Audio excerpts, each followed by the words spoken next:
Está no ar mais um episódio do seu Fermento em Pod. Aqui a gente discute, fala e traz muito sobre inovação, sustentabilidade, gestão de pessoas e crescimento.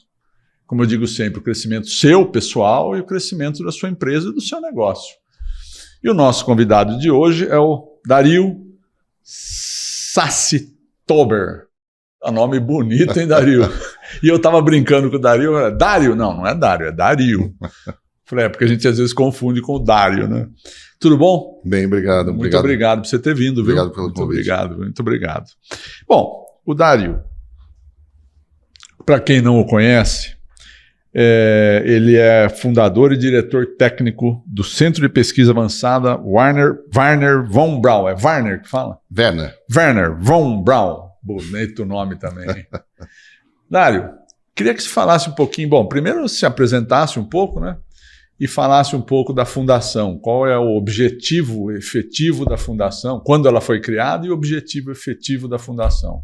Muito bem. Você é físico, né? Sou físico de formação. Físico de formação. Graduação, mestrado, doutorado, pós-doutorado, tudo em física. Beleza. Foi sempre pelo lado de formação em física de fundamentos, física de partículas.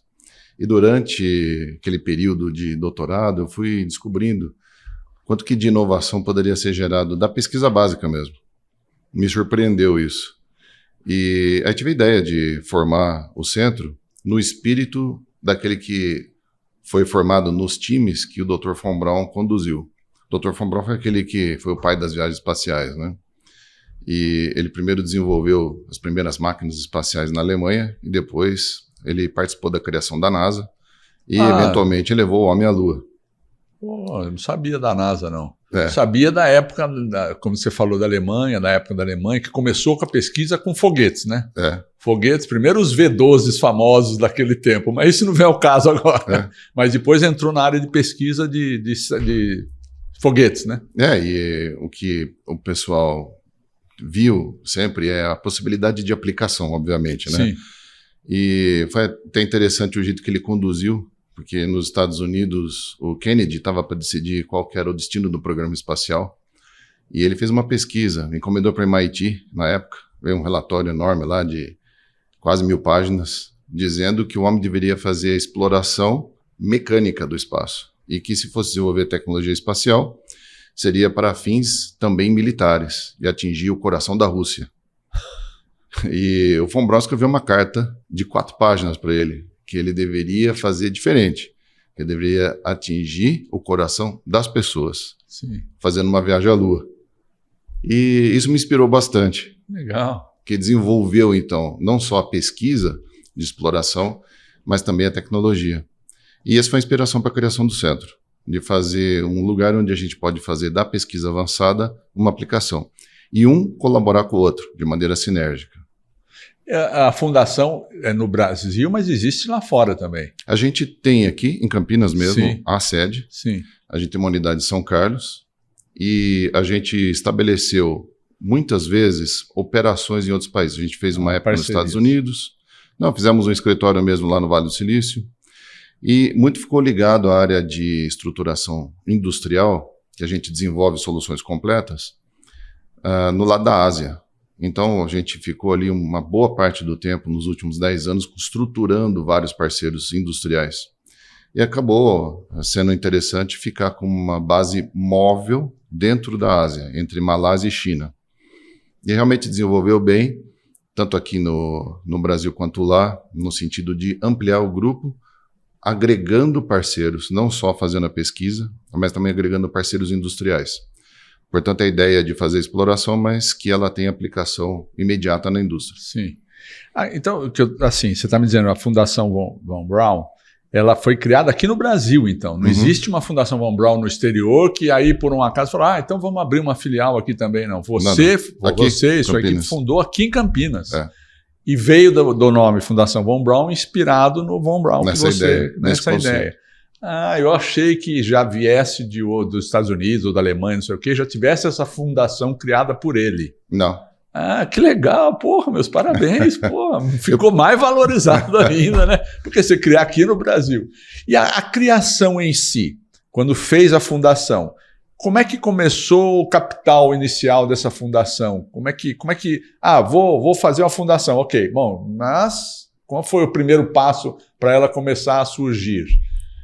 Eu estava no meu doutorado, lá na Itália, fiz em Pisa, uma parte do doutorado. Chato, hein? Não foi chato. Não foi chato. Foi muito bom. Isso mesmo. Em todos os sentidos. E eu estava percebendo, a gente interagia muito com os grupos de pesquisa experimental do CERN, lá na Suíça. Pegava dado experimental, comparava com teoria, e eu ficava impressionado com algumas coisas que chamavam muita atenção do ponto, qual que era o envolvimento tecnológico para fazer umas máquinas daquelas, né, de exploração do mundo, dos fundamentos, e por outro lado, qual que era a distância que tinha das teorias com a realidade. Para aplicar aquilo lá. Até da realidade medida no laboratório. Tem uma coisa que me surpreendeu muito. Às vezes a gente tem uma ideia de que ciência medieval era arcaica, né? Eu acho ela muito prática e empírica, muito voltada para o resultado direto. E hoje se tem muita teoria que para se ter alguma intuição prática para fazer um experimento tem uma distância muito grande. E aquilo me desmotivou um pouco. Eu gosto de área de fundamentos, mas gostaria de fazer algo muito mais diretamente aplicado. Que gerasse o resultado e aplicasse. E que pudesse aplicar de volta na área da pesquisa. E nesse contexto, a gente viu essa possibilidade de que, se tivesse um instituto que fizesse essa ligação de maneira direta, fosse de interesse de empresas financiar o projeto. Então, eu vim com essa ideia e propus para os salesianos aqui de Campinas. Falaram, podia fazer um centro assim e tal. E na época eu conhecia, ainda estava em giro aqui, vamos dizer assim, o pessoal que foi da minha época de colegial, que eu fiz o colégio técnico aqui na ETEC. Eu fiz também. Fez também? Parabéns. Fiz na ETEC. Olha que coincidência. E me marcou muito aquela época, Sim. porque eu gostei de física lá, quando eu fazia eletrônica. E então eu propus, olha, podia ser assim. Você falou, tá bom, vamos fazer, vamos apoiar. Começou bem pequenininho. Começou lá, não? Começou lá. Começou lá na ETEC. Na ETEC. Que agora não é mais ETEC, né? Agora na época era ETEC. E eles me deram uma salinha do lado do vestiário. Bem humilde lá ali. Embaixo. Lá embaixo. Sei. Do lado do pátio ali de jogar vôlei. Mas excelente. Que era salinha de eletrônica ali, telecomunicações. Tinha as salinhas lá de baixo. Eu não lembro da aula. Você estudou Professor lá mesmo. Juvenal, não. Como é que chamava o diretor? Tinha o Celso, né? Celso Braga. O Celso era figura. E aí, na época, conversei com o Padre Guedes, que foi na época que eu estudei lá no colegial, ele falou, vamos começar. Falou com o pessoal, deram uma abertura, e eu convidei alguns professores da Unicamp que estavam se aposentando ou aposentados. Um deles era o Lattes, o professor César Lattes. Esse topou na hora. Topou. Assim, ele teve um coração muito bom. Mas ele... E o professor Valdir Rodrigues foi diretor da matemática, um colega da física, que eu trouxe também, que é Ademir. E qual argumento que você levou para eles para chamá-los para a sua ideia, para o seu objetivo? Eu disse da ligação com a indústria, ao mesmo tempo que a gente fizesse aquela pesquisa básica. Então, eu estava trazendo gente de pesquisa básica, físico, matemático, né, mas que a gente poderia levar algo de interesse para a indústria, que era a ideia do Fombrão. E eles gostaram, apoiaram, contrataram esses outros professores. De repente, tomou um corpo. E a indústria, com o interesse dela, eu ofereci para algumas empresas. Por coincidência, uma delas chamava Spacecraft Inc., SCI. E na época o diretor lá era o Ricardo Batalha. O Ricardo Batalha é uma figura importante aqui na região, ele construiu várias operações industriais, né? E eles gostaram da ideia, o Galhardo também. E eles falaram, Nivaldo Galhardo, gostamos da ideia, queremos apoiar, e eles fizeram uma busca entre 11 empresas que gostariam de talvez investir num centro que pudesse fazer uma pesquisa diferenciada, mas que tivesse aplicação. E conseguimos uma verba de 11 empresas. Mas com os objetivos que as indústrias colocaram, não estava compatível com uma área de formação, que era principalmente aquela que era do meu staff e da própria ETEC, ou dos salesianos, né? E eles falaram, olha, se você quiser sair, está livre, e deixaram a gente sair e criar uma instituição própria, que aí eu batizei de Wernher von Braun propriamente dito. Ah, isso, se você quiser sair, é o salesiano. É. Ah, entendi. Ele foi o embrião, mas aí... Foi dos Anjos ali. É, legal, pô.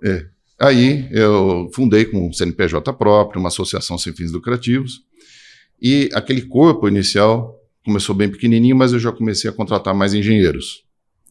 E a partir daí cresceu muito em engenharia. Então a gente foi desde fazer física aplicada até desenvolvimento de software, passou a fazer desenvolvimento de hardware, chegamos à eletrônica, microeletrônica, nanotecnologia, sistemas em nuvem, sempre olhando para aquele lado da aplicação. E todo recurso, que isso é a missão de um centro sem fins lucrativos, né, eu reverti sempre em mais pesquisa. E teve uma área que a gente investiu bastante, que foi na área de informação, no sentido de criptografia avançada, que fosse passível de implementação em semicondutores. Então sempre foi um tema de pesquisa nosso. E com isso a gente criou vários produtos inovadores. Nessa época já existia criptografia. Sempre teve, né? Sempre teve, mas a gente não sabe aplicada a... da história mundial, todo mundo se comunicava, mas sempre por código, né? Tem até aqueles filmes mais que mostram a Segunda Guerra com Enigma, né? Até quando a gente propôs as primeiras soluções em chip que tivessem criptografia avançada, eu lembro que o pessoal da Europa veio para vender a solução deles aqui, né? Para o governo brasileiro, e eles comparavam com o Enigma alemão, aquela máquina que fazia a decodificação, né? E eu achei tão arcaico aquilo, né? Eu falei, mas, poxa, e por que o Brasil precisa importar esse tipo de solução, né? Porque a abordagem deles era muito voltada para o mercado da solução europeia.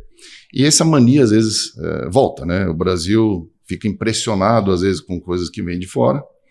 E aqui no Brasil, a gente consegue dar soluções muito mais avançadas. Principalmente porque o Brasil é um país de oportunidades que não estão consolidadas ainda. Você consegue tirar um legado que é recente, colocando um modelo novo e mais moderno. O caso dos chips que eu estou me referindo são aqueles que são utilizados para pedágio, por exemplo. A gente desenvolveu aqueles que estão em uso no Sem Parar. Eles são, na época, quando foram desenvolvidos, o primeiro do mundo a colocar criptografia avançada numa pastilha de silício sem bateria. E todo mundo achava que era impossível. Até o governo recebeu cartas de empresas muito conhecidas dizendo que isso é impossível. Vocês estão tomando um golpe. E agora todo mundo copia lá fora. E desses projetos iniciais, vamos dizer assim, teve algum que foi muito marcante, não virou a página, mas que foi marcante para a fundação? Eu acredito que quando a gente desenvolveu uma cadeia produtiva ligado à pesquisa, não foi um projeto, foram vários projetos que tiveram esse conceito. Ou seja, desenvolver fornecedores, isso não é simples de fazer. Primeiro que empreender com indústria no Brasil é um desafio ainda muito grande. O custo do capital é muito alto. Mas quando a gente quer colocar um desenho, já viu no seu celular, né? Desenhado na Califórnia, fabricado na China, né? A gente, olha, o melhor jeito de começar é esse, porque as fábricas estão lá.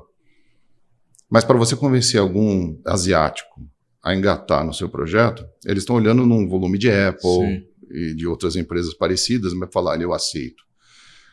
Então, o turning point foi que eu consegui realmente coordenar uma ação estratégica de se tornar uma empresa fabulous, ou seja, você faz o desenho, a inovação aqui, e consegue fazer a produção fora do Brasil, numa estrutura que é a mesma que as grandes empresas usam. Mas com volume... Com volume bem menor. Esse convencimento foi duro. É que foi difícil. E aí, qual que foi a troca? Ele fala, por que eu vou te aceitar aqui dentro? Você vai trocar alguma coisa.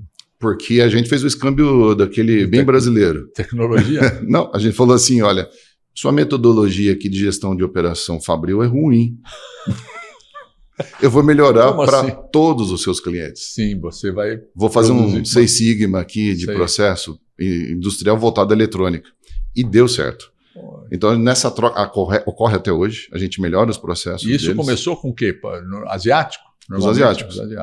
A gente começou com os japoneses, eu fiquei surpreso, porque eu sempre, e admiro até hoje, né? Todo produto japonês me chama atenção. Sim. E aquele cuidado, aquele detalhe. E a primeira empresa que a gente buscou foi uma empresa japonesa para fazer os protótipos desses semicondutores que eu falei, né? Mas a gente viu uma série de problemas, não dos semicondutores especificamente, mas das etiquetas. E eu queria muita precisão, tinha aquela ideia toda. E alguns problemas que são naturais de surgir de projetos apareceram e eu falei, não consigo resolver. Porque o pessoal, quando aparece um produto brasileiro no mercado internacional, a culpa é do brasileiro. Eu gosto disso. Não se esforçam para ajudar a melhorar ou mas eu resolver. Gosto. Eu não gosto. Porque dá um desafio, se né? tem um preconceito contra nós, eu adoro. Eu não sou contra. Eu acho que a pessoa tem que vir com tudo. Porque é aí que tem a oportunidade de você se provar. E nesse conceito, eu falei assim, olha, eu precisaria entrar na fábrica, eu preciso conhecer o processo, eu preciso entrar com você. Eu falei, isso é impossível. Mas na China, foi totalmente ao contrário. Na hora que falou, olha, eu preciso conhecer o seu processo. Falar, que volume você tem? Falar, mas eu vou te ajudar no processo para qualquer cliente. Eles abriram as portas. E quando eles fizeram isso... No Japão, não? No Japão, não. Impossível. Quando eles fizeram isso, nós dois ganhamos. Sim. E aí, então, nós melhoramos muitos processos lá e, ao mesmo tempo, a gente acertou, falou, olha, o defeito aqui, nesse processo mesmo industrial, não era no design. E a gente continua fazendo isso sempre de maneira muito competitiva. Então, a gente compete com empresas multinacionais, apesar de ser um centro sem fins lucrativos. Então, a gente cria uma operação para os nossos clientes, que é uma operação de verticalização estratégica. Então, é o caso de alguma empresa que precisa de uma solução, partiria de um design de pesquisa, mas que a gente cria a cadeia toda de soluções e produção para que ele possa ter esse acesso ele mesmo. É o famoso desenhado na Califórnia, fabricado na China. E não é só China, a gente passou a expandir também para outros países e aqui no Brasil também. Tem várias empresas que têm essa competência. A gente foi descobrindo no universo todo aqui, industrial, que precisa ser muito promovido. Temos parceiros muito bons que atendem já o mercado mundial a partir do Brasil. Então, o Brasil tem um ecossistema que precisa ser nutrido para a gente ganhar essa verticalização estratégica. É isso que eu ia perguntar. Por exemplo, no Brasil não tem, ou tem muito pouco, condição de fazer isso que você precisou buscar lá fora. No caso, semicondutores, a gente precisa fazer lá fora. Mas precisa por falta de tecnologia de se fazer aqui ou por falta de... Porque lá tem uma escala, então vai ser mais fácil, já está tudo pronto lá, não precisa ficar desenvolvendo nada. Eu comparo muito como é que surgiu o Rio Amazonas. Essa foi boa. Lá atrás, há muitos e muitos anos atrás, alguma folha caiu no veio d'água que brotou da terra, do lado certo, e jogou aquele veio lá para o lado do Brasil. Porque senão iria para outro. Porque senão ia para baixo. Então, no começo faz muita diferença, porque na medida que o sistema vai se desenvolvendo, ele se reforça. Então, natural que hoje seja muito difícil desarraigar uma estrutura que está toda montada.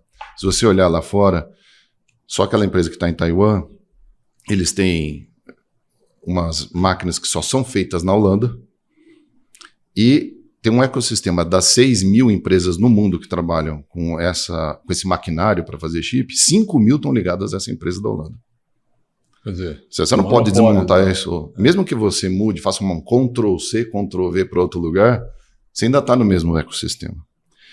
O que o Von Braun faz, do ponto de vista estratégico, é questionar esses sistemas, como a gente fez, que eu mencionei nos outros projetos, e criamos um modelo que foi aprovado agora, recentemente. Até te convidei para o evento lá, que foi em dezembro. Verdade. Então é um projeto com o Softex, é um projeto prioritário junto ao Ministério de Ciência e Tecnologia, e a ideia é ressegmentar o mercado semicondutor para o jeito brasileiro. Não significa que é só para o Brasil. E o que significa isso? Você já escutou aquele termo que chama as a service. Então você faz software as a service. Você tem várias coisas como serviço. E a gente está colocando a proposta de que você tenha semicondutores como serviço. O que significa isso? Quando você fala da indústria de semicondutores, a área do chip é que conta. O número de camadas que ele tem e qual o tamanho dele. Que é a capacidade dele de fazer alguma coisa, é isso. Basicamente. Ele determina muito o custo. Então, por exemplo, esse chipinho do Sem Parar que a gente desenvolveu, que está nos veículos, ele tem 36 camadas. E é fininho. É bem fininho. E ainda tem um encapsulamento que é mais grosso que o chip. Depois disso, ele tem 1 milímetro por 1 milímetro. Quando você faz uma empresa de manufatura, você olha para essa área, para esse empilhamento. Sim.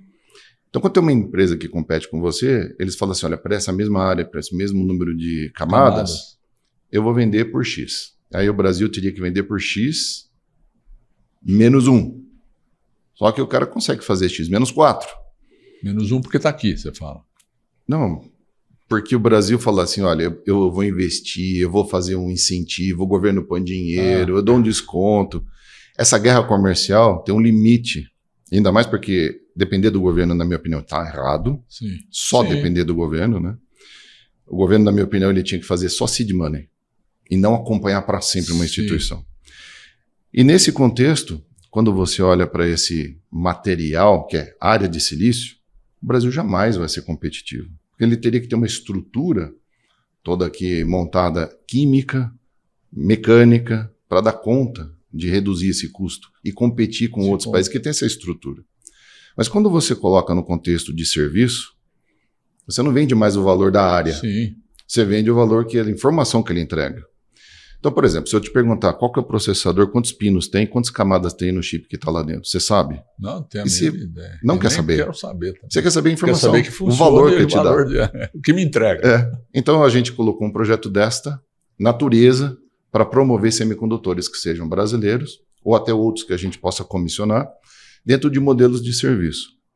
E tem um universo de oportunidades. Vou dar um que a gente tem desenvolvido recentemente. Tem as etiquetas, né, que eu falei que servem para pedágio. Sim. Mas por que a gente não usa o celular para pagar? Já é um chip que está sentado lá na sua mão ou que está presente junto do carro na hora que você está trafegando. Por que ele não é utilizado para comunicação? Porque eu teria que manusear o celular na frente de um dispositivo. Ali, né, disponível. Né? E se a gente fizesse sem essa necessidade? Porque ele tem um rádio, ele tem vários rádios lá dentro. Por que não dá para utilizar essas funções sem pôr a mão? Sem pôr a mão nele. Então a gente desenvolveu essa solução. O que a gente descobriu? Que ninguém estava fazendo isso.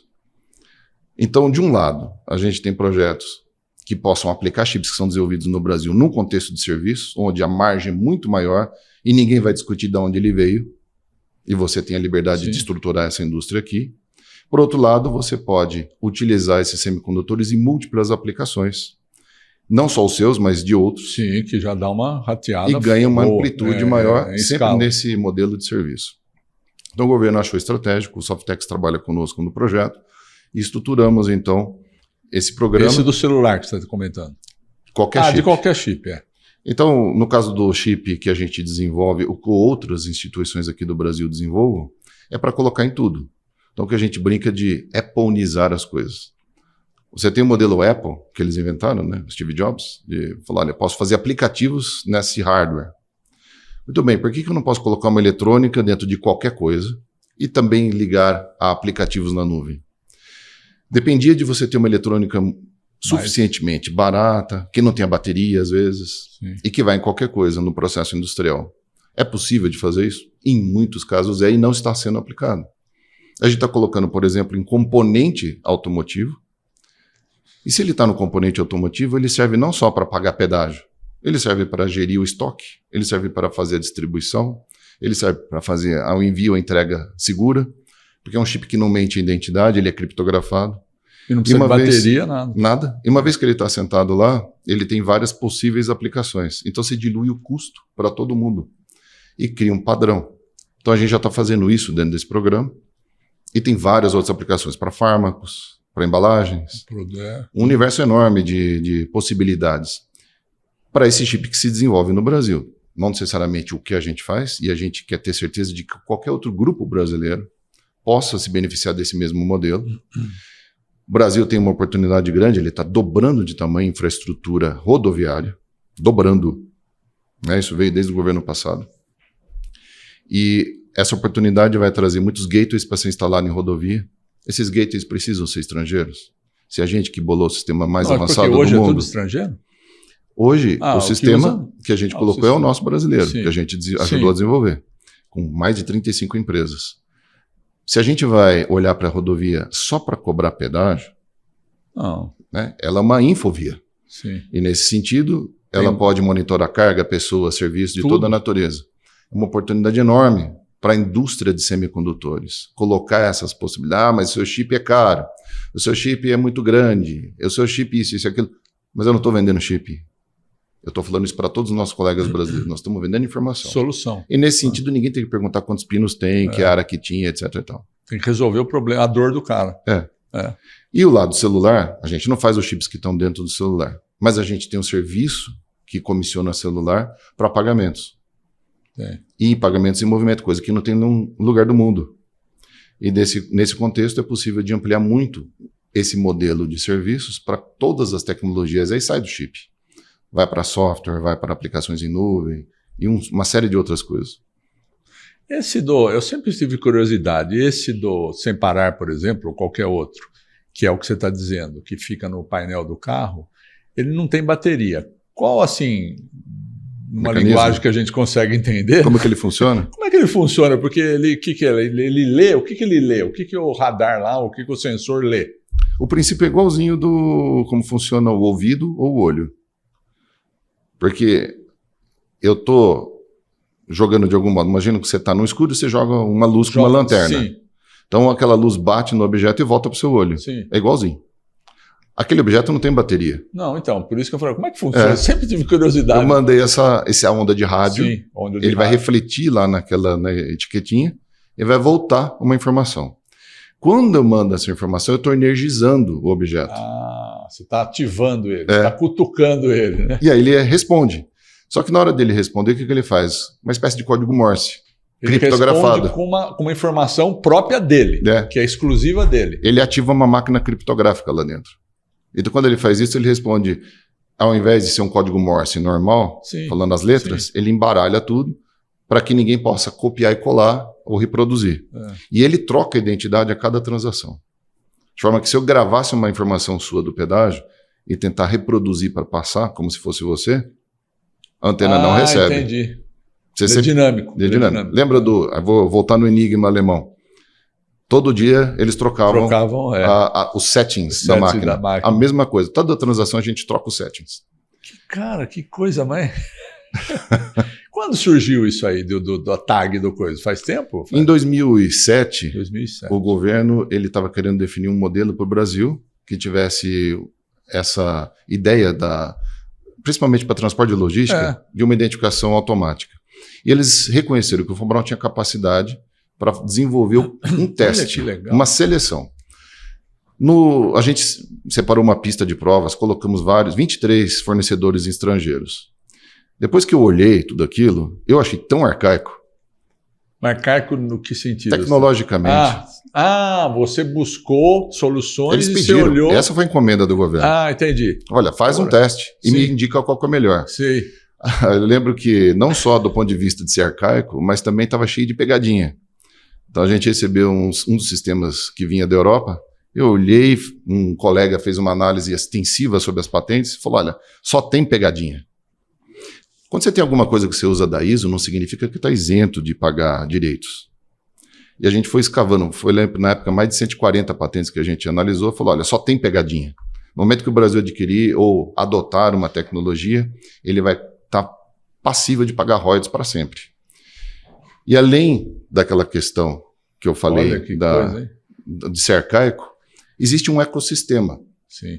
Que não é só o dispositivo. Sim, como é que você distribui essa informação? Tudo isso, Se você vai nos Estados Unidos, liga no departamento de transportes, no DOT, eles vão atender como uma empresa. Então, quem que é o departamento, quem que é a Artesp de um estado lá? É uma Xerox. É uma Capsch. Eles falam, não, tá aqui fulano, mas como assim? Eu estou falando com quem? Eu estou falando com a empresa ou com o governo? É um sistema que eles vendem fechado. Eles vendem o sistema na nuvem, o captador de informação, mais o dispositivo e tudo mais. Falei, esse modelo não serve para o Brasil, porque deveria abrir para qualquer empresa fazer essa oferta. Então, tem uma parte que deveria ser do governo, uma parte que deveria ser aberta para licitação estrutural e não viesse um pacote sistêmico. Antes, o governo do estado de São Paulo, quando licitava alguma coisa, apareciam 3 empresas. Quando a gente entrou no jogo, apareceram 50. Sim, porque você abriu mais... segmentou mais a Exatamente. Coisa e você consegue junto disso com aquele outro e faço o meu produto. E eu não dependo de ninguém. 10 vezes o custo. Aqueles portais que estão na Santos Dumont, a gente que desenvolveu. E mais 10 vezes o custo, por segmentar. Então, nessa oportunidade, quando vem encomenda, nós mandamos uma carta para o governo. Olha, se vocês quiserem adotar uma, pode ser essa daqui ou esta. Porém, se vocês quiserem apostar de fazer uma mudança tecnológica e evolução, a oportunidade é essa daqui. Que é a inovação, né? E aí, na época, o governo falou, ok, né, vamos fazer nesse sentido. Governo estadual? Não, foi o governo federal. Federal. Isso que ano que foi? Foi em 2007. A gente acabou o relatório em 2008 e eles tomaram essa decisão. Legal. E foi um caminho ao longo desses anos todos, e aí foi implementado efetivamente pelo Estado de São Paulo, depois, em 2011. E a partir daí que foi crescendo em aplicações. Esse é um exemplo que mostra que o Brasil pode ser líder, né? Se ele perceber e incentivar corretamente. Incentivar, que eu digo, essa história de que o governo não põe dinheiro, muitas pessoas têm essa ideia, né? O governo põe dinheiro demais, na minha opinião. Põe muito dinheiro. E a fundo perdido, a maioria das vezes, não é? Porque tem um relatório para ser entregue, mas qual que era o retorno que eu mediria? Com aquele dinheiro que o governo colocou, quanto de investimento privado se seguiu? Não de empresa. Para gerar trabalho, para gerar capital e para gerar... de interesse mesmo, de capital. Porque uma coisa é uma empresa vir para o Brasil, se beneficiar de uma lei e colocar um projeto. Isso é uma coisa. Quem se beneficia daquele modo... A empresa que teve o trabalho gerou aquele recurso de incentivo que ela vai aplicar, sem problema nenhum. Mas isso gerou, de algum modo, um investimento de um setor privado próprio do setor de investimento? Sim. Quantas empresas nós criamos? Né? Então, quanto gerei de dinheiro disso? Né? Valor? Valor. Né? Então, volta ao modelo Von Braun. Quando eles decidiram ir à Lua, no modelo Von Braun, foram criadas 17 mil empresas. Sim. Então, você cria um ecossistema. O governo deixa de ser relevante. Então, para qualquer projeto, eu enxergo que o governo tinha um papel fundamental de começar, mas não de acompanhar ou terminar. Essa é a minha visão. Não. E hoje, uma outra coisa que é curioso, capital humano hoje para o Instituto. Porque tem que se renovar, surgir. Está existindo esse capital humano dessa moçada nova que está surgindo? Tem interesse? Como é que está isso em relação ao humano? Em relação a muitos outros institutos, a gente tem um perfil um pouco diferente. Porque eu sempre desestimulei esse parque de gente digitando e codificando. Isso não é, para mim, pesquisa e inovação. Então, quando você vai desenvolver um produto, sim. Você fala um monte de gente digitando... Codificando assim, de várias maneiras. Entendi, sabe aquele falar? Mas é mais uma produção isso, já é para a parte de produção. Não é o meu perfil. Sim. Não é o perfil do centro. Sim. Então a gente busca mais a pessoa que é multifacetada e que tenha os conceitos fundamentais muito sedimentados. Esses são todos sempre, e sempre vai ser mosca branca. Então a gente tem que pensar, falar esse aqui, aquele outro. E às vezes eu sou muito direto e reto para tirar aquele que não tem esse perfil. Porque é uma frustração mútua. Sim. Né? E então, existe um problema que é geral, que é esse do desenvolvedor. Não estou desmerecendo, é que o perfil do Von Braun é diferente. Sim. Eu quero a pessoa que seja aquele que conviva com o incerto. Porque às vezes é gozado, eu contratei muita gente que ficava estressada com o fato de ter que inovar. Porque inovar é assim, eu não sei o que eu estou fazendo. Eu vou ter que descobrir como fazer e o que eu vou fazer. E algumas pessoas se dão muito bem com isso. Elas começam a criar metodologia, elas vão estudar matemática, depois um pouco de física, ela vai estudar engenharia, vai no laboratório e tá aqui. Tem gente que precisa de uma ordem. Tem gente que precisa de uma receita. Fala uma vez, depois aquilo. Uma condução, E é diferente. Então a gente tem mais do perfil deste tipo, que é do cientista, e que sabe ir para o laboratório e criar o Frankenstein. E por isso que a gente trabalha com as indústrias fora, porque eu não preciso de muita gente para fazer isso. Eu preciso dessas pessoas interagirem com a indústria. Sim. Então, meu maior laboratório está na indústria. Se eu concebir alguma coisa, imediatamente eu tenho que transferir para alguma fábrica. E lá trabalhar com os engenheiros de lá para fazer aquilo se tornar replicável e economicamente viável. No meio, eu não preciso. E vem mais de que área esse profissional? Física ainda? Não. Não, a gente tem, mas existem alguns cursos de engenharia física que eu achei foi uma ótima ideia. Engenharia física? Essa eu não sabia. Não. Então o pessoal já tem... Mas onde tem curso de engenharia física? Tem em São Carlos, aqui no Unicamp. No Unicamp tem engenharia física? Engenharia, que legal. E alguns engenheiros têm um perfil. Então a maioria dos engenheiros eu tenho mais engenheiros do que Mas que área outra de engenharia? Coisa. Olha, desde computação, tem eletrônica. Obviamente que eles têm as tendências próprias, né, de aprofundamento, mas a pessoa que tem... Eu tenho alguns colegas no centro que são formados em engenharia da computação, mas são ótimos advogados. Por quê? A gente lida com propriedade intelectual, disputa o tempo inteiro. e a gente tem que provar. Graças a Deus, a gente sempre fez as coisas de maneira muito bem assentada, e para ser embasado, você precisa de gente que entende tecnicamente daquilo. Então, quando a gente vai entrar numa disputa, eu submeti uma patente, submetemos uma patente para o governo, que o governo não sabia, a gente submeteu, era uma encomenda para submeter só. Aqui no Brasil a gente fez fora, e teve uma série de disputas. E a gente ganhou fora a patente. E a gente deu para o governo brasileiro, para garantir que houvesse um mercado aqui de aplicação. E nessa disputa, a briga é técnica. E depois, quando você olha qualquer disputa legal, ela é técnica, desde que você esteja falando a verdade. Então, muitos engenheiros meus são ótimos advogados. Aliás, eu só contrato advogado que deixa a gente fazer tudo, eles colocam nos jargões finais. Só molda o que é. Né? Eu nunca deixo de olhar nada. Sim. E tem uma equipe de engenheiros que olha contrato. E tem um perfil muito específico de gente que pode estar em qualquer área. Então, ele é aquela pessoa que tem uma tendência, você percebe e você alimenta. Então, se o cara está fazendo mesmo uma área pura como a matemática, ou às vezes de engenharia de computação, que tem muita moda a toda hora, você percebe na pessoa a tendência a querer explorar, querer pesquisar, aprofundar. Então, para as pessoas, cabe a gente criar uma carreira de exploração. Mas como é que você chama alguém, vai fazer entrevista, você olhou o currículo, tudo. Aí que me curiosidade, quais as características, eu entendi o que você falou, o cara tem que ter pesquisa, mas qual a característica que você enxerga na pessoa para enxergar isso? Tipo, esse cara aí, esse serve para o que eu quero. Eu estou vendo aqui, pela sua experiência. Vou abrir o coração. Como físico, eu achava que eu não entendia nada de engenharia. Então, quando eu formava grupos de engenheiro, eu falei, vou sempre respeitar a opinião deles. A opinião e tal. Mas na hora que você começa a agir como físico, fala, mas e isso? Mas por quê? E tal. E se? Ou por quê? E começa a questionar, porque fala, esquece o jargão, agora eu quero entender. Eu vi que eu entendia tanto de engenharia quanto eles. A minha formação me permitiu isso. Então, naquele momento, você vai para um nível inferior, você vai nos porões. Sim. E ali, as pessoas que sabem responder bem, entendi. Você pega na hora. Entendi. Porque você tem que ter um fundamento matemático, tem que ter uma razão, você tem que saber ferramentas específicas da base, né, para lidar com essas situações. E quando a pessoa começa a não querer, mas não pesquisar, fala assim, olha, eu não quero nem pesquisar, é assim, esse cara não tem o perfil. E eu também aprendi uma coisa. Quem é bom nasce feito. Essa história de você colocar mesa de ping-pong, puff, eu não acredito, nunca vi isso funcionar. Em nenhum lugar que eu fui. Eu acredito que você olha, esse cara gosta de trabalhar. Se eu prender ele num porão, vai ser alguma coisa lá. Esse tipo de gente que eu gosto de trabalhar. Mas eu entendi isso aí que você falou, mas isso não é que bitola. Você falou, um exemplo que você deu, eu sei que é figurativo, mas pôr o cara no porão e trabalhar. Mas isso não deixa o cara bitolado assim, ele não convive com o ecossistema para poder evoluir? A gente, de propósito, faz reuniões sempre assim, numa espécie de tábua redonda. O pessoal apelidou de tábua redonda. Legal.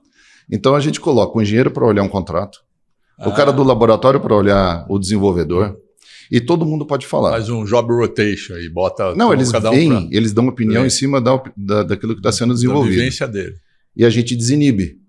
Então, eu lembro muitas vezes, em várias fases de projeto, a gente pede para um especialista uma solução, ele vai pensar, ele tem um martelo na mão, ele quer que tudo vire prego, né? Dentro da filosofia dele e da ideia dele. Quando você desafia um outro cara, fala, não, mas esse negócio resolve assim. E se eu fizer assim? Mas resolve assim. Se você desinibe as pessoas para falarem, 90% é bobagem. Mas tem uns 5% ali que dá para aproveitar e os outros 5% ali realmente é a solução. Mas aí essas pessoas têm que ter liberdade de falar e de errar e não ser criticado porque errou, né? Exatamente. E não, porra, você está falando bobagem, para com essa coisa. Eu fui muito criticado várias vezes quando levo uma ideia. Só que eu também quero a pessoa que tenha pegada. Sim. Fala, não, vou brigar pela ideia. Quando cai na minha mesa, eu estimulo, não, vamos tocar em frente, vamos testar, vamos levar a briga. Se a gente não brigar em casa, lá fora é muito pior. Lógico. Então, as pessoas acostumaram nesse ambiente e a gente é muito exigente lá dentro na hora de provar. Mas na ideia, não. Tem que colocar uma ideia, testar de um jeito, testar de outro. E criei um ambiente bem gostoso. Eu acho que muitas pessoas que passaram pelo centro têm uma nostalgia. Desde que seja, como você falou, tem as características para estar na comunidade, né? Como você falou. Tem que ter aquelas características que você ou alguém selecionou e trouxe para dentro do ecossistema. E aí você expõe o cara. Até eu exponho muito para fora, quando vai falar com a indústria. Porque a indústria ela fala de um jeito. Sim. E, de repente, tem aquele choque de comunicação. E a gente faz, nessa tábua redonda, o acompanhamento, o apoio, para que a pessoa possa começar a aprender a se comunicar. Se soltar, entender. E hoje, por exemplo, uma empresa, basicamente, como chega a fundação para pedir uma solução? Como é que é o formato disso? Como é que é engajada? E tanto financeiro, como é que é ao aporte ou não, ou como ela chega, e como você seleciona isso. Deixa eu ver, o que você está precisando? Tá precisando. Não, peraí, isso não é nosso negócio. Não, pô, aqui tem futuro, gostei disso aqui. Como é que é? Olha, 90% dos casos é a gente que é procurado. Sim. A gente aparece muito pouco. Sim, imagino. Para fora. E o pessoal busca quando tem alguma coisa que precisa de uma solução completa. Ou que não tem solução já. Ah, entendi. Porque quando a gente fala... A gente nunca teve uma encomenda, desde 10 anos para cá, que fosse algo assim, olha, precisa desenvolver esse software. Que ano foi fundada mesmo? A gente começou como centro dentro do Salesianos em 97. Quando? 97. 97, tá. E em 2001, como Fombrão. 2001. Aí, como independente. Então, desde 2001, a gente está no mercado. E a empresa, ela acostumou a vir e falou, olha, eu queria criar um sistema novo, uma área nova, um produto, um serviço, uma empresa nova.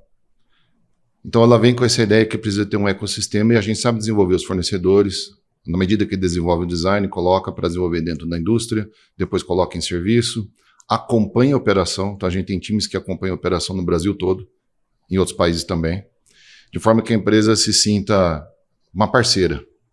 Em alguns casos, a gente consegue fazer até a cooperação depois que o negócio já foi criado. Atuar junto. E isso cria, então, uma percepção do tipo de trabalho que a gente faz, que é o de soluções completas, até o negócio ficar em pé. É isso que a gente trabalha. Então, não é uma encomenda, fala, preciso de algo que faça isso. Sei. Eu preciso de uma solução, envolve todo o desenvolvimento de conceito, toda a prototipagem, tudo aquilo que envolve na pesquisa e desenvolvimento, mas até que ele voe. E as empresas que têm esse perfil também são diferentes. São empresas que elas querem alguma coisa que possa fazer uma disrupção. Então, elas sabem que vão empreender uma viagem para as Américas. Não sabe se vai ter monstro marinho, se vai ter ventos que vão ser favoráveis. A gente faz uma conta... É legal estudar... Eu não sei se você sabe que essa história de que no mundo medieval as pessoas achavam que o mundo era quadrado, reto, né? Chato. É uma bobagem, nunca ninguém achou isso, né? Foi uma ideia que inventaram em 1873 contra a Igreja Católica, né? Mas, na verdade, todo mundo sabia, desde o mundo antigo, que o mundo era uma esfera. Achavam que tinha terra só na região da Europa e da África, que o resto era água. E quando o Colombo propôs, falou, olha, vou dar a volta, a dúvida era se ele conseguia ter alimento suficiente, ventos favoráveis para dar no tempo razoável. E aí vem todo o lado da empresa, que a rainha da Espanha olhar para o Colombo e falou, olha, meus advisors aqui dizem que isso daí não fica em pé, mas eu acredito que você vai fazer alguma coisa. Alguma coisa vai dar certo. Você vai tirar esse coelho da cartola. Foi assim. E é assim que as empresas que inovam atuam. Existe um fator de risco e risco é imponderável. Mas vão falar, olha, eu tenho uma certeza de que isso vai gerar. Tem muitos programas de negócio que são assim. Se você abrir hoje um negócio que é para alimentos, ele tem já todo um quadro mapeado. Tem algumas inovações que podem ser feitas. Mas quando você olha no contexto de inovação tecnológica, em alguns casos, ele é algo muito incerto. E tem empresa que tem esse espírito. E elas dependem essencialmente de uma confiança nas pessoas. Então, eu tenho que confiar na empresa, a empresa tem que confiar em mim. Eu estou falando quando falo eu do meu time. E esse respeito mútuo significa que no meio do percurso a gente vai ter que se dar as costas e se confiar. Porque tudo vai dar errado. E sempre dá. É como você vai reagir, é isso que eu espero da empresa. Sim. Como é que ela reage quando tudo dá errado? E, do outro lado, o cara pensa do mesmo jeito. Como é que ele reage quando tudo vai dar errado? A gente morde que nem bulldog os projetos, só larga quando acaba. E é essa aventura que a gente passa. Então, mas sempre tem uma análise do que a empresa... Bom, primeiro, tem que ter uma análise do que a empresa está solicitando para ver se tem algum fundamento também, né? No princípio. A gente faz a lição de casa. Mas os projetos que têm maior risco, têm maior valor, e nesse risco você não sabe se vai ter a terra do outro lado. Falar. Você até pode olhar, mas vai falar, bom, eu não posso dizer, não, isso aqui não dá certo, porque senão eu vou ser igual aos outros, né? Não, quando é projeto de também igual, também não faço. Também o quê? Também vou fazer igual, não faço. Essa boa, também vou fazer igual. Não tem sentido eu fazer um investimento, porque é um investimento do nosso lado. Sim, não claro. É dinheiro que eu gasto. De tempo, de gente, é dinheiro que eu invisto. tudo que deixa de fazer outras coisas até. E qual percentual, você média, claro, de sucesso de tudo que entra e o que sai? O percentual, eu meço assim, a gente tem investimentos resultantes de projetos, ou seja, eu crio um projeto, eu tenho investimento associado. Se eu recebo só projetos, executo os projetos, não estou fazendo nada, estou andando de lado. Então, a medida é quantos bilhões de dólares eu gerei em valor para meus clientes. Então, na verdade, a forma de você medir isso é pelo volume de negócio que foi gerado. Para o cliente. Então, se o cliente se valorizou no mercado, se ele vendeu aquele produto, aquela solução, e se teve um interesse de investidores privados, independente da resposta do cliente, em relação ao investimento que a gente fez. Se isso ocorreu, então a gente teve uma medida de sucesso. E esse projeto que você desenvolveu para a empresa A, ele pode ser replicado por vocês para outras empresas? Você tem essa concessão, vamos dizer assim, de levar essa solução e vender para outras empresas ou oferecer para outras empresas? Ou tem padrões? Não, esse é fechado com essa empresa e esse ele permitiu que eu replicasse. Tem vários tipos. Esses dois básicos aí que você mencionou ocorrem. Não que ele permita, mas que ele sabe que a gente entrou com uma solução previamente de propriedade do Von Braun, que ele vai, sobre aquela solução, montar uma aplicação. Então ele sabe que aquela de propriedade não é mais dele. Não é dele porque nunca foi. Sim. E aquela aplicação dele é dele. Mas tem outro que fala, olha, você quer um projeto da base que seja meu. Então é dele sozinho. A gente tem essa flexibilidade. Mas para ganhar velocidade, cada vez mais a gente usa propriedades que a gente mesmo investiu. Sim. Então fica uma espécie de Lego, onde sobre essas soluções você vai criando oportunidades. E muitas empresas aceleram projetos. A gente está com um projeto de semicondutores com uma empresa que poderia demorar 18 meses para ser feito, e a gente está usando em 3. É super acelerado. Mas tem vários módulos já prontos. Porque já tinha módulo pronto? A gente tem, eles vão se aproveitar desses módulos e lançar rápido um chip no mercado. Tudo isso ajuda. Muito. Uma dúvida, o CNPEM e o CNPq têm umas características igual da fundação assim, não? Eu não conheço todas as facetas deles. Sim. Então, às vezes as pessoas perguntam se a gente depende da universidade ou de outra instituição. Não, a gente faz tudo em casa. A menos de um projeto. A gente tem um projeto em tecnologias quânticas que a gente colabora com várias universidades. A partir da Universidade Federal de São Carlos, onde nós temos um colega lá, professor Celso Vilas Boas, e coordena várias instituições dentro de um projeto que a gente quer levar para o mercado. Então, o papel do Von Braun nessa instituição é o único projeto que a gente colabora em pesquisa fora. Os outros todos a gente faz dentro. O papel do CNPEM é um pouco diferente porque ele está desenvolvendo um projeto nacional que comissiona vários serviços de empresas para participar desse projeto. Então, o objetivo final é montar aquilo. Uma vez que a estrutura está lá, ele pode oferecer vários serviços. Então, um modelo um pouco diferente. O nosso é baseado no modelo diretamente de se criar empresas ou soluções industriais. Então, se eu tenho uma inovação que eu consigo consolidar em patentes, propriedades intelectuais, metodologias de fabricação, eu vou disponibilizar dentro... A primeira coisa que eu faço é, você quer fazer um novo produto, desenvolver um serviço nessa área, você pode utilizar um projeto de contratação normal. Ou você pode desenvolver um negócio novo a partir dessa base e eu posso fornecer isso como parceiro. E disso surgem várias oportunidades aí. Então, por exemplo, a fundação tem patentes dela, então. Tem, a gente já transferiu. E muita coisa que você tem metodologia que não é e nem quer patentear às vezes, que patente é uma faca de 2 gumes. Por quê? Porque você acaba expondo o que você está fazendo. Tem muita coisa... mais ou menos você patenteasse a fórmula da Coca-Cola. Você vai ter um monte de problemas se fizer isso. Vão inventar um monte de variação e legalmente dizer que não era exatamente igual, mas tem o mesmo sabor. A Coca-Cola teria uma série de problemas. Então, guarda as 7 chaves dessa ideia e fica quieto. Sei. E vai vendendo. Então, tem uma parte que é isso, uma parte importante que é isso aí. E a gente, com essas propriedades, a gente consolidou em spin-offs. E essas spin-offs ajudam as empresas a multiplicarem oportunidades de negócio. Não. E é uma fonte importante, porque qualquer resultado que a spin-off faça, ele vai ser reinvestido. Quando o Von Braun faz essa concessão, ele recebe para reinvestimento. Então, sempre vai o seu destino em reinvestir em formação de pessoas e desenvolvimento de tecnologia. As empresas têm procurado, como você falou, a empresa já conhece a fundação, então elas procuram. De que forma? É por boca a boca, vamos chamar assim, que essa empresa já conhece a fundação? Ou vocês desenvolvem algum trabalho de divulgação desse trabalho desenvolvido pela fundação? É pouco o trabalho de divulgação que a gente faz. Hoje é porque a gente tem uma inércia de clientes que nos conhecem, estamos em alguns segmentos de automação, pagamento, mobilidade e indústria. Então o pessoal vem naturalmente. O que a gente faz é, quando tem uma novidade que a gente desenvolveu em casa, deixar para alguns segmentos claros que existe uma novidade. A gente faz isso para a comunidade de empresas e para o governo. Por isso que surgiu esse projeto prioritário com o governo, que de repente a gente apareceu com essa história e falou, isso é prioritário. Como aparece às vezes alguma solução que a gente leva para essa comunidade, fala, poxa, eu gostaria de desenvolver um produto, uma empresa em volta disso. Então a gente faz para uma comunicação mais direcionada, onde nesse ambiente o pessoal entende já mais do assunto. É B2B mesmo. Isso. Tem algum projeto que você, tipo assim, poderia elencar, que está em andamento, que seja um projeto inovador? Quer dizer, tudo é inovador, né? Mas assim, muito diferente, você fala, porra, esse projeto aqui, cara, quando der certo vai ser o...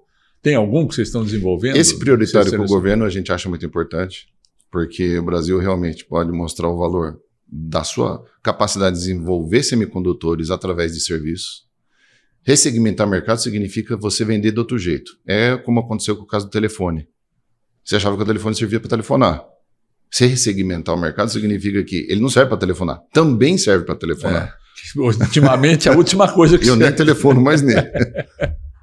E isso é ressegmentar nesse contexto. Então, é um projeto prioritário com o Ministério de Ciência, Tecnologia e Inovação, em parceria com o Softex, e que envolve já mais de 15 empresas, está crescendo. Nossa. E todas elas querem experimentar esse modelo de serviço sobre semicondutores. Esse é um projeto muito importante, na nossa opinião, estratégico para o Brasil. E tem um outro, que é na área de tecnologias quânticas, que a gente acha também muito importante, que é lá com o professor Celso Vilas Boas. Por quê? Porque a gente está... Se você hoje procurar no Google e tem uma coqueluche no assunto, né? Computador quântico. Sim, eu conversei isso num último papo aqui. Na minha opinião, isso para realmente ser algo prático, do ponto de vista daquilo que o Von Braun atua... Da aplicação, é distante. Então, o que a gente olha? Qual que é a aplicação em algoritmos ou comunicações que a gente conseguisse dar viabilidade agora? Sim. Que parte disso eu posso aplicar? Posso fazer já. Então, a gente descobriu 2 ou 3 vertentes que a gente consegue fazer isso. Então, por exemplo, a gente hoje trabalha para uma das empresas que fornece para o setor de transportes, setor automotivo também. E lá tem muitas questões de otimização. Então, você trabalha com algoritmos de alocação. E a gente começou a pesquisar, veja que é o mesmo modelo de vender informação e não especificamente um código e por encomenda. Então, olha, eu vendo otimização e informação. E a gente pode trocar a máquina que faz essa otimização por aquela que nós escolhermos. Tá bom? Tá bom. Esses são os contratos. E a gente começou a testar algoritmos quânticos em máquinas que emulam, né? Algoritmos e máquinas que fazem exatamente em computadores quânticos. Esses computadores quânticos são extremamente limitados. Mas do jeito que a gente colocou para ele responder, a gente começou a ter resultado prático. Então a gente está atingindo um ponto de break-even para aplicações reais. Eu consigo organizar uma fábrica utilizando um computador quântico, de fato, com algo que seja muito específico. Porque quando você fala de aplicação geral, um computador, é extremamente difícil você fazer ele viável para tudo. O quântico. O quântico. O quântico que eu saiba, que a gente conversou, ele é muito específico, né? Ele é desenvolvido para uma operação X. A gente conseguiu fazer esses computadores ter utilidade em processos industriais. O cliente nem sabe ainda. Ele tem noção que a gente está fazendo isso. Mas o que interessa para ele? Otimizou? Sim. Então, tá bom. A gente mostrou já que eu conseguiria fazer, em vez de, às vezes, 7 segundos, significa uma vida para um negócio. 7 minutos numa fábrica que faz peça automotiva significa muitas perdas. Muita perda. E a gente reduziu para menos de segundo. Falou, opa, isso faz efeito. Então, o que a gente está no processo agora, que é muito interessante, eu consigo mostrar em dólar qual que é o efeito dessa pesquisa básica em algoritmos quânticos. Então, umas coisas que mais me estimulam, porque eu sou físico, né? Isso é legal, isso aí vai dar, porque é um quebra de paradigma também, porque o computador quântico, pelo pouco que eu entendo disso, ele é muito específico para a operação que ele faz desenvolvido.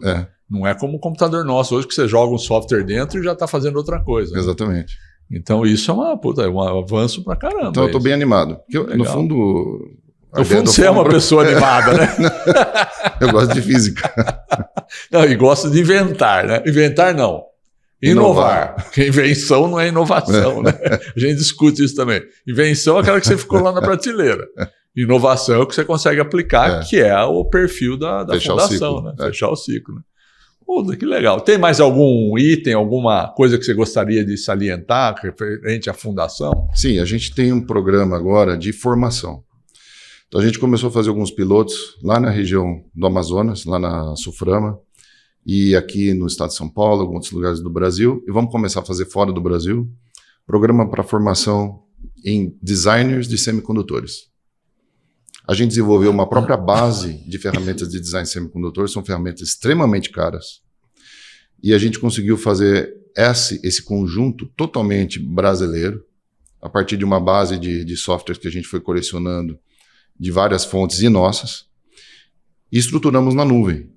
Então a gente está colocando à disposição das pessoas que sejam profissionais, como aqueles que sejam estudantes. Então, você lembra aquele filme do Ratatouille? Sim. Todo mundo pode cozinhar? Sim. Então a gente tem esse lema, todo mundo pode desenhar um chip. E é uma questão não só de disponibilidade por custo, é também por linguagem. Então a gente criou uma linguagem de alto nível, o professor, que é pesquisador nosso, Rafael Aroca, e ele criou uma linguagem de alto nível que você começa a desenhar circuitos de maneira totalmente abstrata, em blocos. E a gente faz num Tech Day, é um dia de uma experiência, que você pode desenhar um chip e testar na hora, dentro de um circuito, em 3 horas. Pode emular ele ali. Exatamente, em 3 horas. E dali você pode apertar um botão e mandar fabricar. E a gente já ligou mais de 4 fábricas no mundo. Aqui, las parolas, velho. Então, jura? Para projetos de uma empresa, pega uma empresa que tem aí que... Vamos falar de coisa simples. Faltou chip para subir vidro elétrico. Por que ele precisava de um chip específico, europeu, que faz... Olha, deixa eu desenhar uns bloquinhos aqui. Puxa, funcionou.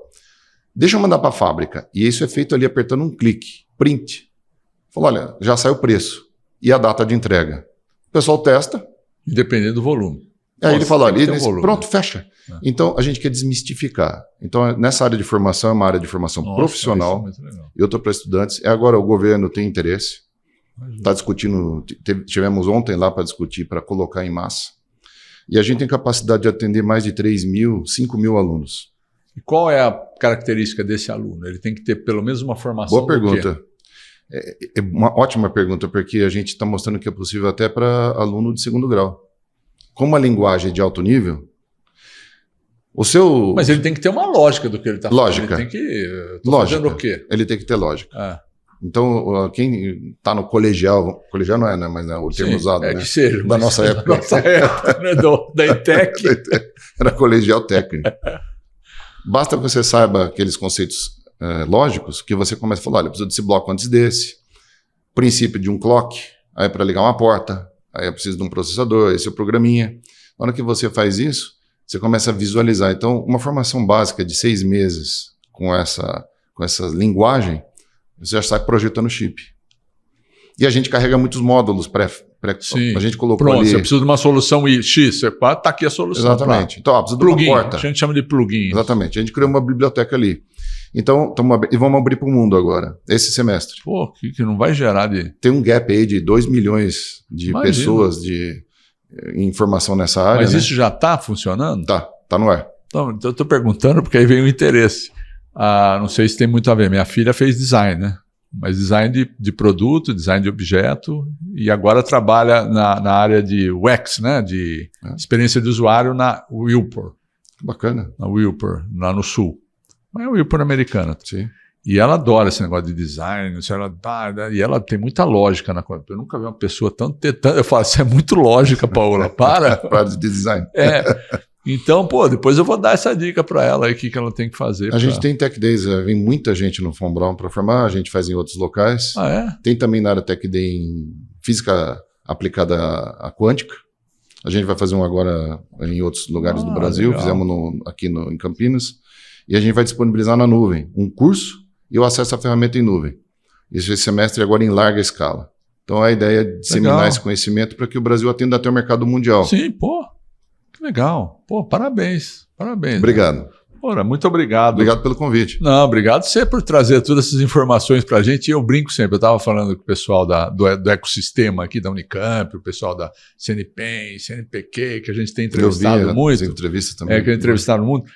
A gente, agora, então, por exemplo, a Fundação, bom, na minha cabeça, a Fundação era uma coisa internacional que veio para o Brasil. Cara, quando eu descubro que aqui você fundou e criou essa fundação aqui, aí o pessoal não tem ideia do potencial de tecnologia que nós temos na nossa região. A região nossa de Campinas, o entorno aqui, é um polo de tecnologia absurda. A gente tem que saber escolher guerras. Sim. Porque quando você tem uma certa capacidade, se você não se coloca no desafio correto, você nunca vai desenvolver ela na extensão. Na sua plenitude, né? Exatamente. Então, eu acredito que se a região aqui, em particular, ela escolher certas guerras, ela catalisará, né, o Gurgel, que eu vi uma entrevista dele aqui sua, no RIDS e a Fundação Fórum Campinas, é um elemento importante de catalisação, que se escolherem, se nós escolhemos guerras apropriadas, falar, o que nós vamos bater aí no mercado? Isso. Como comunidade. Que tem um potencial, né? Aí a gente sabe quanto que vale o mercado. Sim. E o que é o tamanho da guerra, e a gente pode se unir. Então existe esse elemento de catalisação, e eu acredito que se a gente escolher direito o desafio, naturalmente vai agrupar, vai fazer um time grande aqui, maior do que já é. Legal. Então, obrigado, Dário. Obrigado pela sua presença. Obrigado. Pô, foi um prazer falar com você. Prazer. E, olha, aprendi muito, viu? Muito obrigado. Muito obrigado. Parabéns pelo trabalho aí. Estamos sempre juntos. E a gente pode trazer, quando você achar conveniente, mais informações sobre a Fundação. Até pessoas que você possa pensar da Fundação falar, Haroldo, esse aqui sobre tal assunto é interessante. Você pode me falar, a gente traz para cá, para o programa, para a gente desenvolver a ideia. Pô. Todo o conjunto que você criou de entrevistas aí, eu acho que tem uma profundidade bem maior do que a gente enxerga na média do mercado. Legal. Muito obrigado, então, por você ter vindo. Obrigado. Tá aí mais um episódio para você, acompanhar a gente. Fermento em Pod. Fique conosco e até um próximo episódio.